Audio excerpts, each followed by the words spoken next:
வெறும் பாத்திரம் உள்ளது என்னிடத்தில், அதன் சூத்திரமோ அது உன்னிடத்தில். ஒரு முறையா இருமுறையா பல முறை பல பிறப்பெடுக்க வைத்தாய்.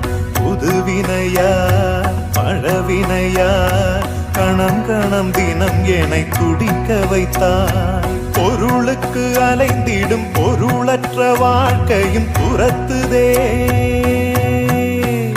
உன் அருள் அருள் அருள் என்று அலைகின்ற மனம் இன்று பிதற்றுதே. அருள் விழியால் நோக்குவாய், மலர்பதத்தால் தாங்குவாய்.